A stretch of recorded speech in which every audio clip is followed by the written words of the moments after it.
Una caja de alfajores forrada con papel naranja atesoró, desde siempre como un refugio, su nostalgia escribible. Coordina los talleres literarios Artesanas de la Palabra y La Fragua. Alicia Steinberg, Laura Vizcay, Susana Ibáñez, Santiago Alacia y Laura Yazán han sido sus maestros en el oficio. Autora de Con las piedras y banderas solitarias. Hoy, en entrevistas, Daniela Sartor. ¿En qué andás? ¿En qué ando? Buscando. Creo que tomar conciencia de la búsqueda, en eso creo que estoy. En buscar para adentro la palabra que me nombre, la palabra que me defina mejor y buscando también la mejor relación con el otro, con la otra persona. Y en esa búsqueda estoy, apasionada búsqueda, amando la búsqueda porque entendí que en definitiva no hay un lugar a donde llegar, no hay un estado, un ser a donde llegar, que hay que amar la búsqueda. Y en eso estoy. Y la literatura en estos momentos y siempre, desde los 5 años, ha sido mi gran aliada, desde lo que leo hasta lo que escribo. Y siempre fue mi compañera en esta búsqueda. A esta edad buscar también es una forma de paz, porque saber que hay mucho por buscar todavía y amar este proceso, amar el camino. En eso estoy. Y estás buscando con la literatura, en la literatura. ¿Te imaginas? ¿Podrías también esa búsqueda hacerla sin la literatura? Creo que no, no sé, tal vez muchas veces me lo planteé, no encontré otra cosa que reemplace la literatura y justamente por ese mundo amplio que me presenta, sobre todo con los textos que leo. Es maravillosa la literatura a partir de eso, de lo que estoy leyendo. Y siempre hay algo que leo que me encuentra y que me posibilita seguir escribiendo. Entonces, es exuberante, te diría, el recorrido, porque y siempre me queda algo por leer, siempre me queda algo por saber. Un libro me lleva a otro libro, un autor me lleva a otro autor, y también esto de compartir, tener como esos espacios donde se comparte esta pasión, es un estímulo. Creo que no sé, no me imagino mi vida sin eso. Cada vez más, te diría, cada vez más estoy abocada a eso. La poesía es necesaria. ¿Es necesaria? No sé, depende del momento que me lo preguntes. He buscado, he encontrado, sigo buscando definiciones de poesía. A mí de acuerdo al momento de mi vida que esté, a mí me gusta lo que dice Liliana Bodog, que dice que la poesía es la búsqueda de lo inefable. Y creo que sí, que es lo que no se puede decir con palabras, lo decimos a través de la poesía, pero también me pasa lo mismo con eso. Cada vez estoy... Hoy leía una que decía del riesgo, que hablaba de una poeta norteamericana que hablaba del riesgo, una poesía muy breve y era muy sencilla y a la vez muy profunda. Y me parece que estoy también en ese momento de la simpleza, de lo profundo. De lo inefable. De lo inefable. Y está muy ligado con el silencio, con la meditación, que también ando recorriendo esos mundos. Y la poesía tiene que ver con eso. La poesía no solo como poema, sí, la poesía en todo el arte. La poesía de la música, la poesía del arte visual, la poesía de una buena película, de una buena obra de arte. La poesía para mí está en todo, en definitiva. Y creo que también en lo mínimo, en eso de encontrar la palabra que sea inefable, la palabra justa, la única palabra para decir algo. Exacto, de eso se trata. De la búsqueda, en definitiva, la búsqueda otra vez, ¿no? Sí, por ahí pasa. Por eso voy cambiando hasta de definiciones, voy cambiando, pero siempre hay una búsqueda y siempre la belleza. La belleza aún para las cosas más tristes, para las cosas más dramáticas, siempre la belleza como rescate. Leí un libro de Rosa Montero hace muchísimo tiempo que se llama, y que lo recomiendo muchísimo, que es La estúpida idea de no volver a verte, o La ridícula idea de no volver a verte, y habla de la muerte. Hace un paralelismo de la muerte de su marido con la muerte del marido de Marie Curie, del premio Nobel, y habla de la muerte con una belleza, y yo digo, ahí está el arte, ¿sí? O lo mismo de Blanca, no es Blanca, Alba, Alba Zulayde de acá de Reconquista, que ella habla de, en su miguita de pan, también rescata una cosa terrible como ha sido todo ese proceso que ella ha vivido, y también digo yo, cuánta belleza para nombrar algo que podría ser innombrable, y cómo se logra esa empatía también, ¿no?, al leerlo. Y me parece que busco eso, digamos, de alguna manera. También busco yo eso en mis textos. ¿Y cuánto de esa búsqueda o de este momento tiene que ver también con un momento existencial, un momento tuyo propio? Mucho, mucho tiene que ver con eso. Tiene que ver con una búsqueda también que estoy haciendo con psicoanálisis. Con el psicoanálisis estoy aprendiendo la importancia de la palabra otra vez, pero de la palabra que digo. No solo de la palabra que escribo, sino de la palabra que digo. Así que me está ayudando muchísimo el psicoanálisis en esto. Me parece que va junto. Siempre me gustó el psicoanálisis. Estoy leyendo algo, no sé mucho, pero estoy aprendiendo. Estoy leyendo algo de Alexandra Cohen, que es una gran psicoanalista. Estoy como dando los primeros pasos en la lectura. Y sí, yo creo que esa introspección, leía el otro día que decían que quien asume sus sombras puede ver y acompañar las sombras de los demás. Y me parece que por ahí va la cosa, porque en definitiva lo que busco no es mirarme y quedarme adentro. Al contrario, mejorar, o sea, crecer para poder mirar mejor a los demás, y ayudar en lo que se pueda ayudar. O sea, quiero eso, ¿sí? O sea, siempre busco eso. Y la conducción de los talleres literarios me ayuda muchísimo en eso, digamos. O sea, poder trasladar. Como tallerista, ¿qué ves que la escritura transforma en las personas que están con vos, que te acompañan desde hace tanto tiempo en tus talleres? Y la verdad que me ha pasado, tuve muchísimas experiencias. El taller de la Biblioteca Popular Mariano Moreno cumplió ya 11 años. Hay gente que está desde ese tiempo. Y la verdad que son grupos, en ese caso es una experiencia diferente porque son grupos chiquitos, somos pocas personas, y la lectura, el análisis de lecturas de textos de otros, y después las consignas de trabajo siempre nos llevan a alguna charla muy íntima, muy a flor de piel, muy. Entonces, no sé, quedamos así como muy sensibles. Y después el taller también del Centro de Escritores de Avellaneda, que tuve periodos en que fui y vine, y ahora hace ya 4 años va a ser que estoy con La Fragua, que tuvo otro formato, también, a ver, cada quien va haciendo su propio camino, su propio recorrido. Eso es lo interesante de los talleres. Se apoya, se estimula, entre los compañeros se van apoyando, pero cada quien tiene su instancia frente a la palabra y frente a lo que va escribiendo.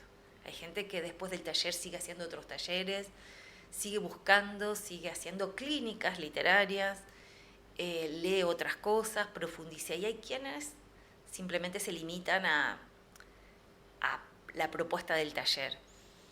por supuesto, son distintos los desafíos, son distintas las expectativas y está muy ligado a lo personal, muy ligado a la necesidad personal y a la edad también, a lo que va viviendo.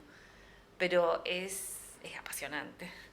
Es apasionante porque quien se acerca al taller literario se acerca por un gusto, por una pasión, por una necesidad, y es una decisión personal. Entonces, por supuesto, hay gente que se va, que vuelve, hay tanta libertad de expresión como de eso también, no hay una obligación. Y desde esa libertad de expresión, libertad en todos los sentidos. Cuando yo siempre les hago una broma, porque le digo, Dani me dice en esta consigna cómo se escribe. Acá hay libertad de géneros. Y ellos se ríen cuando yo le digo libertad de género, ya saben a qué me refiero. Libertad y respeto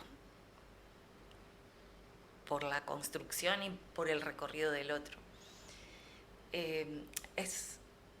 Me da muchas satisfacciones poder eso y es una retroalimentación. Yo siempre les agradezco a ellos porque ellos también estimulan, y cuando yo hago propuestas y ellos responden a las propuestas, yo digo, gracias.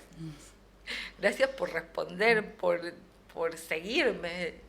Pero además ellos van generando también propuestas, así que la verdad que, bueno, ¿qué puedo decirte? Hasta me parece por momentos revolucionario, porque es un espacio donde en plena pandemia hacíamos los virtuales y decíamos, por ejemplo, nos reunimos los lunes en el taller de la fragua, y a veces hace un frío terrible afuera, o la gente está que explota con un montón de temas, y ese espacio que generamos, donde nosotros nos olvidamos del mundo y nos detenemos y hacemos la pausa, yo digo, a los chicos les digo, es revolucionario lo que estamos haciendo.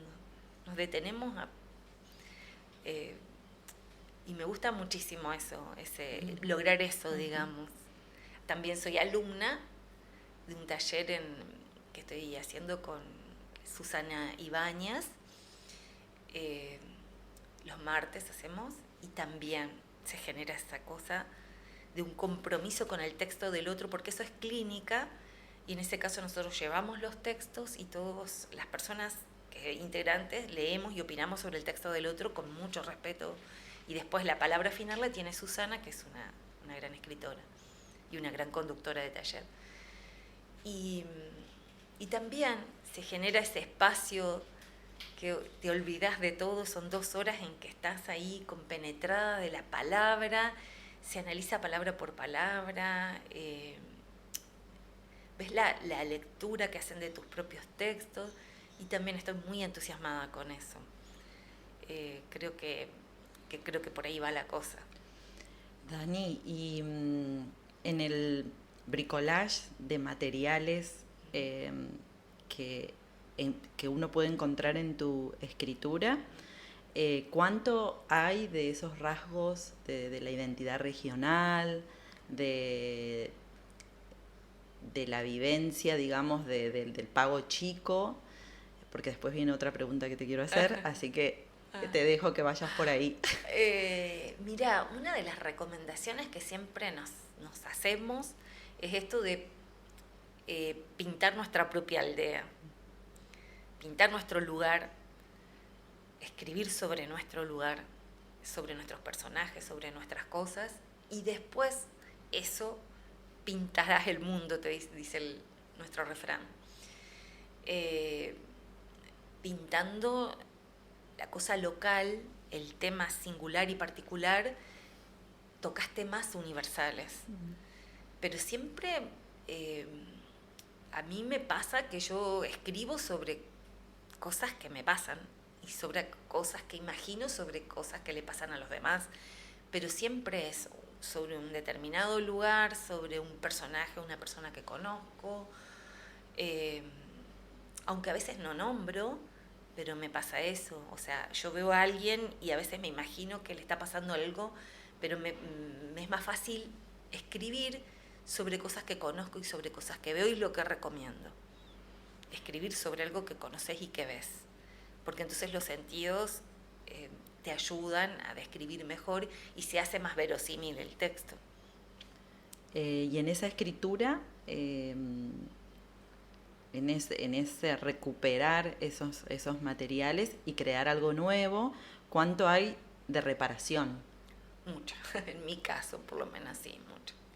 Mucho, sobre todo el libro que tengo de textos con las piedras, hay mucho de reparación, hay mucho de sí, exorcizar.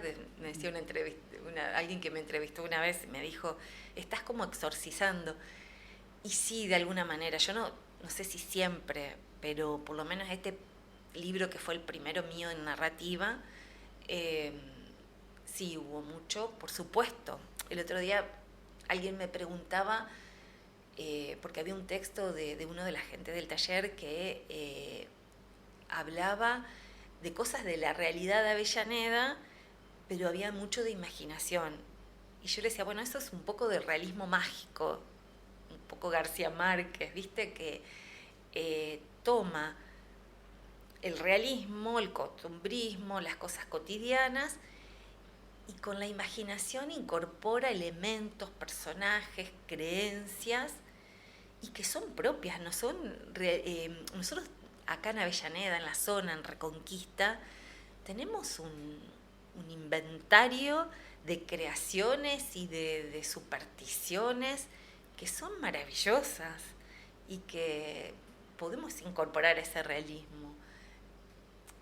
Yo tengo un poco de imaginación, o sea, mis pesadillas están volcadas de alguna manera. Yo creo que los sueños, lo que soñamos también es un gran material. Y sí, al escribir, vaya, sí. De hecho, uno de mis primeros materiales fueron mis diarios personales.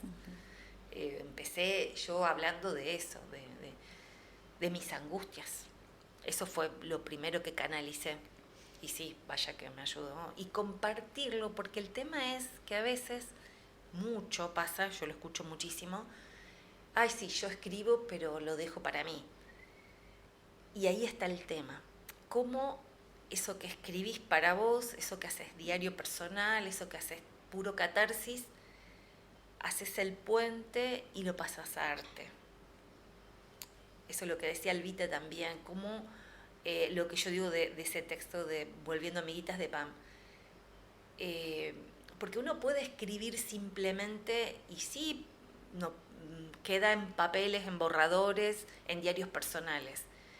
Ahora, cuando vos lográs con herramientas artísticas, con el reconocimiento, y ahí está la lectura, ahí es importante la lectura.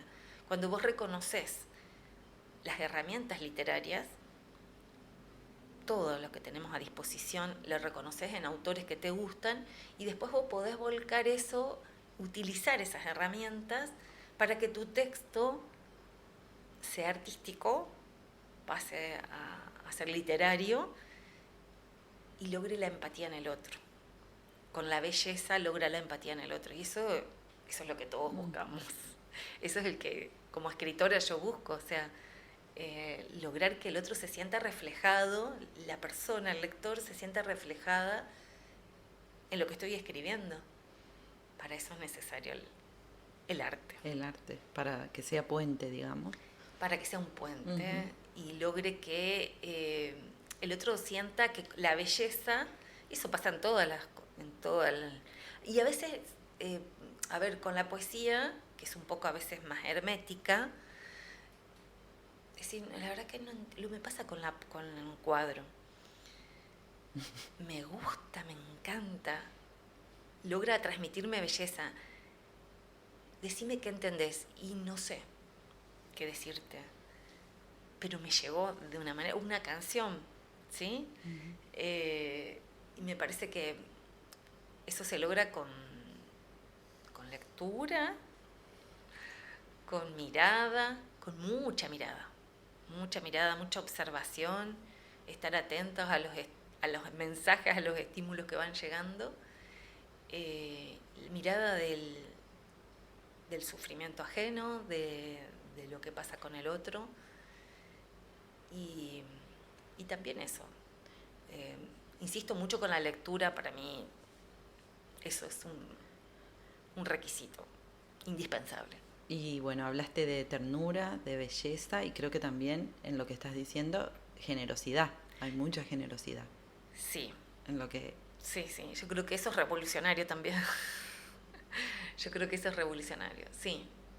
Sí, o sea, generosidad es dar sin esperar nada. Eso es generosidad, es dar sin esperar nada. Pero también generosidad es saber recibir. Claro. ¿Sí? Cuando el otro te está queriendo dar algo, te está queriendo ayudar, también eso es generosidad, porque hace sentir bien al otro. Sí, yo creo que por ahí va, y que el arte en ese sentido es revolucionario. ¿Cómo haces para escribir con la cancelación o a pesar de la cancelación? Cuando propia... Sí, propia puede ser como una autocensura, porque estábamos hablando de que estás pintando tu aldea, sí. Estás pintando lo que te rodea, y son lugares más bien chicos, ¿no? Nos conocemos todos, sí, a eso me refiero. No es... me he sentido... O sea, mi escritura surge a partir de la cancelación. Entonces me acostumbré a eso. Si hay algo que no me paralizó es a escribir, nunca. O sea, he tenido cancelaciones de todo tipo en mi vida, pero nunca dejé de escribir. O sea, creo que a partir de ahí surge la escritura, digamos, autocancelaciones, sobre todas las cosas. Qué sé yo, por decirte.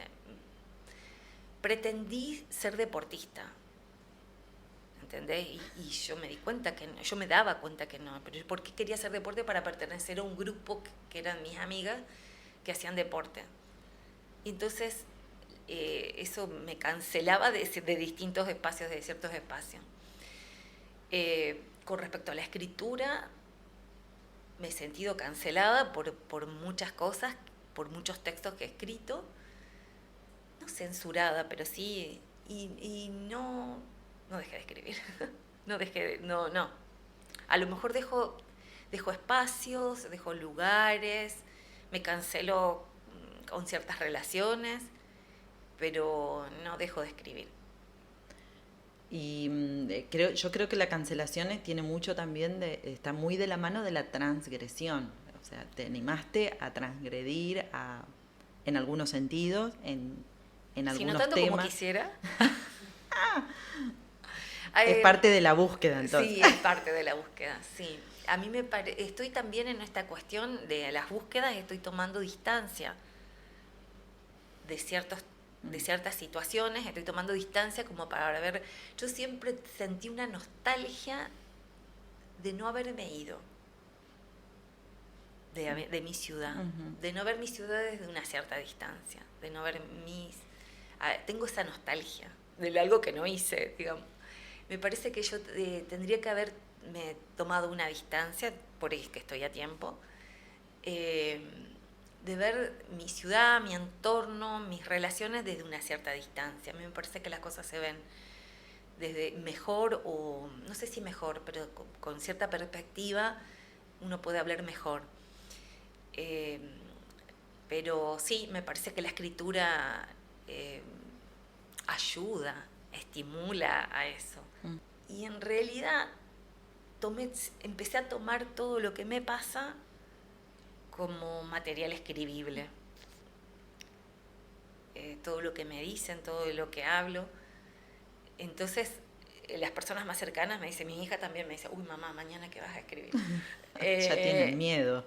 Un poco de miedo. Y lo que aprendí es a no ponerle nombre a esas cosas, ¿sí? O sea, por ejemplo, si hay una situación que me pasa o que me imagino en un determinado lugar o con una determinada persona, no tiene nombre, entonces no ofendo. Pero me gusta que se sientan identificadas desde ya. O sea, asumo el talento, aprendí a asumir el talento. Laura Vizcay, que fue una maestra para mí, una vez me dijo, tenés que asumir tu oficio. Y a partir de ahí, entender eso, la responsabilidad que eso significa. Porque también uno de los lemas que yo siempre transmito en el taller es más transpiración que inspiración. Trabajo, digamos. Mucho de trabajo. En la lectura, en vos misma. En la escritura y en la corrección, en ir para atrás y volver y buscar la palabra, corregir, volver a reescribir. No es que... Y que en todo caso que la inspiración te encuentre escribiendo, pero no esperar la inspiración. Hay mucho de transpiración, mucho más de transpiración. El otro día lo escuchaba también de que le hacían un reportaje a, creo que era un guitarrista, Paco de Lucía, y que él decía, yo paso horas con mi guitarra y a la gente para eso es magia. No lo decía defraudado ni desilusionado, pero lo decía, o sea, la gente ve ese instante que vos estás, es como cuando haces una torta, ¿viste? Y que te pasás horas trabajando, buscando una receta, a lo mejor venís de otras que ya se quemaron y venís, y la persona que llega y dice, ¡ay, qué rica! Y se la come en un ratito. En un segundo, ¿entendés? Entonces, rodearte de personas que sepan de ese proceso, de lo que te llevó a hacer ese bizcochuelo, esa torta, ese postre, y que decís que, bueno, que no es arte, no es magia, es parte de un proceso, es un trabajo. Yo leí una vez que un poeta decía, escribir un poema es como hacer un zapato. Y también, o sea, por otro lado también te baja, no te crees nada, digamos, especial, sino que vos sabés que hay un trabajo que hay que hacer, asumís un talento, pero ese talento hay que trabajarlo. Hay un compromiso. Hay un compromiso, tal cual. Hay un compromiso con ese talento. No esperás a sentarte a que te venga la inspiración. Y contanos un poco de tus libros. Acá los tenemos. Bueno, Banderas Solitarias surge de un premio que gané en un concurso en Buenos Aires. Primero fue parte de una antología y de esa antología elegían y la publicación, el premio era la publicación.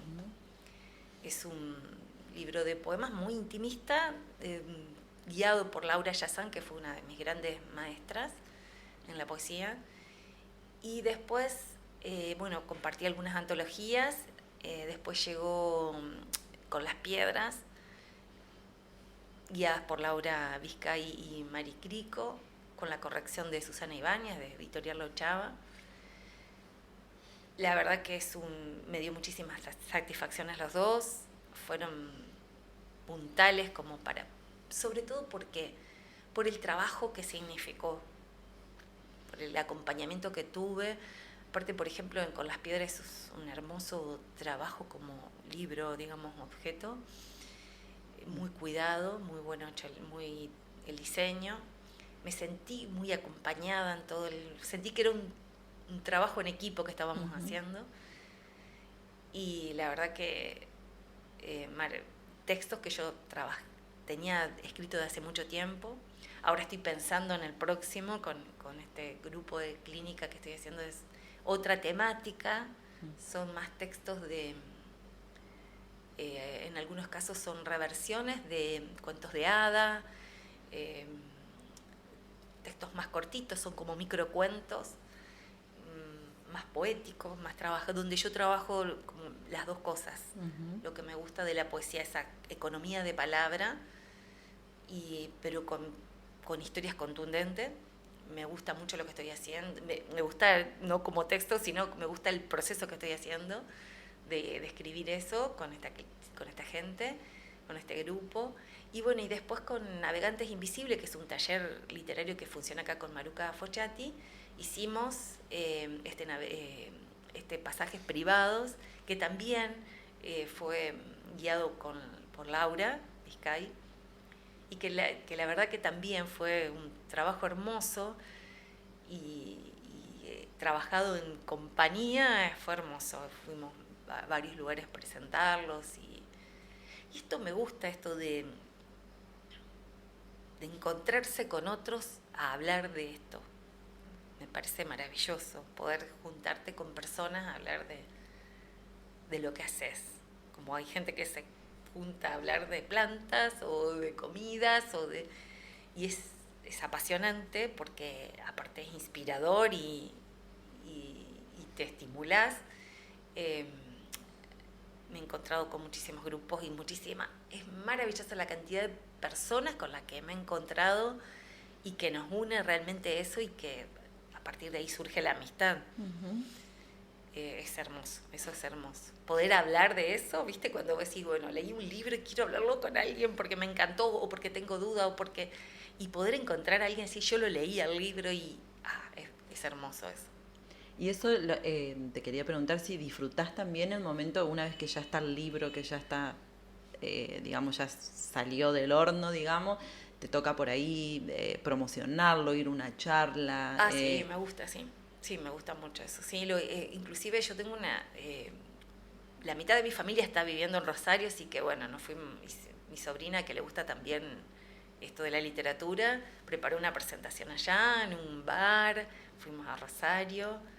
Fui muy transgresora porque escribí un poema sobre Rosario que los rosarinos me miraban y decían, ¿qué le pasó? Porque hablaba de la cosa esta que tiene Rosario que no, un poco fría, distante al principio. Y bueno, le digo yo, bueno, lamento que no les guste, pero es lo que yo siento. Bueno, después nos reíamos, pero bueno, llamó la atención un poco eso. Pero me gusta esto, porque justo estaba leyendo un texto de esto de que la palabra el libro tiene que ser algo que está bien la ternura, pero tiene que ser algo que te conmueva, que te mueva, que sea como un rayo ahí, que interrumpa tu vida y que te diga acá. Entonces... Que te sacuda un poco. Que te sacuda, ¿sí? Así que por ahí tengo esos textos también que sacuden a otros. Que sacuden a otros. Hay un texto de Liliana Hecker que se llama La fiesta ajena, que ella dijo que me pidieron un cuento para que la gente lea en el verano mientras está en la playa. Y me gusta tanto ese cuento que yo quise saber cómo se cocinó ese cuento. Y ella dijo, yo les voy a escribir un cuento que los va a incomodar muchísimo aunque estén en la playa. Y la verdad que es conmovedor, que te deja ahí parada y entonces, wow, la literatura, qué maravillosa la literatura que te hace eso, te parte en dos cuando quiere, digamos. Y creo que por ahí va la cosa también. ¿Y jugás en el buen sentido, digamos, con esa imagen o con las imágenes que te haces del lector del que te va a leer? Yo en lo que leí, que no leí mucho, debo confesarlo, en lo que leí con las piedras, hay como una intención de que hay un momento del relato que me vas a sacudir o me vas a sorprender o que estás esperando a ver qué cara hago cuando leo eso. Sí, espero eso. Sí, espero eso. Espero que el lector se conmueva, sí. Eso es lo que busco, lo que busco yo cuando leo, busco que mis lectores también le pase lo mismo, sí. Fíjate que el otro día leí en Rayuela, decía, la felicidad, esa palmira gorda. Y estaba dentro de un texto dentro de las locuras que escribe él, esas bellezas que tiene él, pero que son intelectuales y son pensamientos. Yo digo, no puedo no escribir algo sobre eso porque mi abuela se llamaba Palmira, y era la persona más flaca que había conocido en mi vida y la única persona que conozco que se llama Palmira. Y yo digo, me está diciendo Julio Cortázar que escriba sobre mi abuela, no puedo dejar, ¿entendés? Entonces escribí un texto que decía eso justamente, la felicidad de esa Palmira gorda. Y mi Palmira era tan flaca, que yo me acuerdo que yo me sentaba en el regazo de ella y me parecía que la iba a quebrar, la iba a fracturar. Entonces yo digo, wow, la literatura, ¿viste? Yo siempre digo cuando encuentro esas cosas, ¿viste? Digo yo, wow, la literatura. Obviamente que terminé hablando de mi abuela. Pero aparte que se llame Palmira, mi abuela, es un hallazgo también. Sí.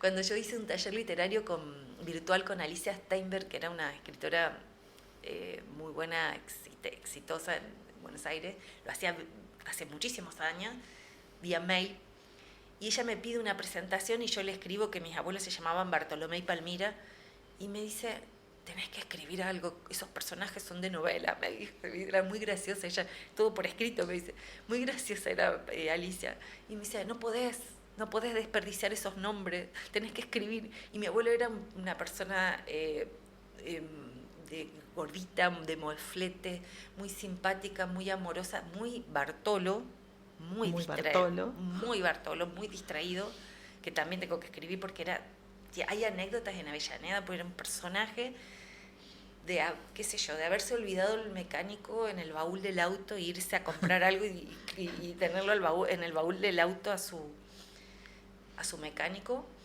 o qué sé yo, de subir auto que no era de él, ir a la casa con su auto que no era de él, porque lo confundió a un montón de cosas, obviamente que muchos de nosotros heredamos, y él de tener caramelos en el bolsillo para regalarte. Por las dudas. Siempre. A mi abuela, toda frágil ahí, toda de espíritu inquebrantable, pero flaca. Y entonces, viste, eso es lo que me pasa con la literatura, ¿entendés? Sí, te permite también jugar y recuperar, no sé si recuperar o que esa niña a flor de piel, sí, recuperar, jugar, sí. Reírte. Sí, claro. Porque son como caricaturas también, sí. Son caricaturas. Sí, me llevan a la infancia constantemente, sí, claro. Sí, recupero esos personajes. Obviamente, a veces o muchas veces, porque pasa, yo me encuentro con mis amigas y somos amigas de la infancia y decimos tal cosa, tenemos un recuerdo y a veces el recuerdo no coincide con lo que recordás. Entonces ahí también entra la literatura y la imaginación, que vas creando cosas y por eso decía, hay mucho de realismo mágico, ¿viste? Uh-huh. Estamos haciendo literatura, digamos, o sea, hago literatura, no estoy haciendo una crónica periodística ni estoy haciendo historia, entonces vale la imaginación, bienvenida a la imaginación, pero siempre apoyada en personajes. Obvio, tengo que retomar esto de Bartolomé y Palmira, pero que ya por ahí me había olvidado, pero fíjate, Cortázar me lo trae, y vos decís, ¿cómo puede ser que Cortázar? Y bueno, sí, me trajo Cortázar a mi abuela, y eso es lo que a mí me gusta, cómo dejar de apasionarme con la literatura. Y vivir en ese estado de conexión, porque leer y encontrar esas ventanas, esos mundos que se abren, esa conexión, es un estado especial de conexión. Alimentarlo, que no muera, que vos hablabas hoy de esos que has dejado momentos, hablando de la cancelación lo dijiste, que te has permitido esos momentos, o no sé si está bien decir que te los permitiste, pero vinieron esos momentos de decir no escribo, los dejaste, digamos, los habitaste, y sin embargo estás en ese estado permanente de conexión con lo que lees, que te despierta, que te dispara.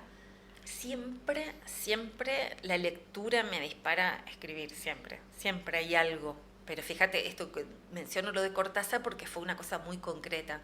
Pero siempre la buena lectura, si me gusta la lectura, o sea, yo no sé si hablar de buena o mala, digamos, o sea, si logro meterme en un texto que estoy leyendo, siempre estoy con mi anotador y la cita, siempre me pasa. Pero también, y es lo que recomiendo a quien escribe, estar atento a las cosas que pasan alrededor, o sea, he escrito cosas en la calle, de cosas pensando, caminando, que después, bueno, lo vuelco al papel o a la computadora, pero hay que estar atento a las cosas que pasan en el mundo cotidianamente.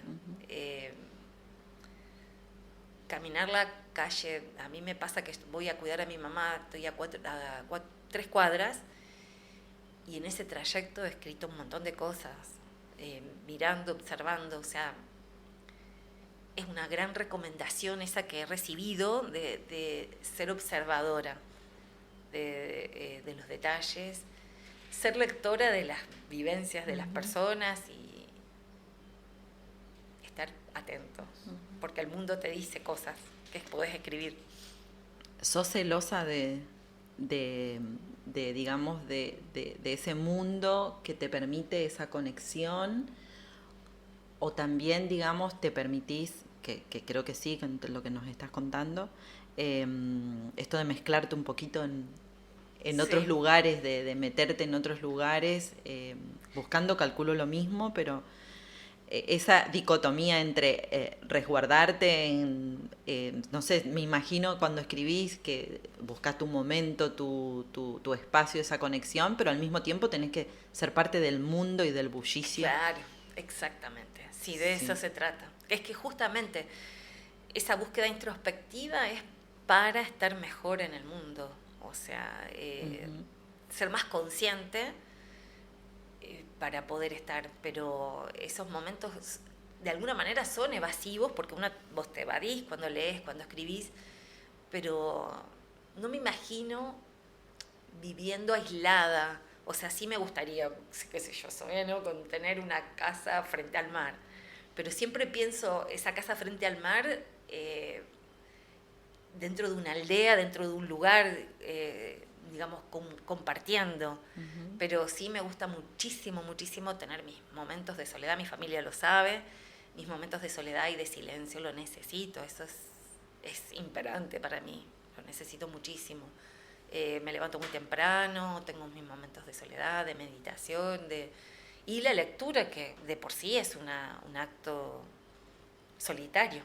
El momento de leer porque aparte la lectura, hay una conexión con la lectura, con lo que te está diciendo, que es muy personal, muy, muy personal. Las palabras, digamos, o sea, sí podés leer en voz alta, podés tener momentos de lectura compartida, pero la lectura hay un momento que tiene que ser personal, íntimo. Eso sí. Sí, encontrar esa palabra y que resuene es una gran búsqueda. Una gran búsqueda y que no tiene fin. Que eso es lo apasionante, porque si vos te quedás, o si haces una tarea en la que decís, listo, ya está, ya terminé, ya escribí todo, ya sé todo, ya... Y esto no. Y te queremos agradecer muchísimo este espacio que nos diste, de compartir también tu proceso de creación. Yo soy la agradecida. Yo soy la agradecida por el espacio, por la charla profunda y amena.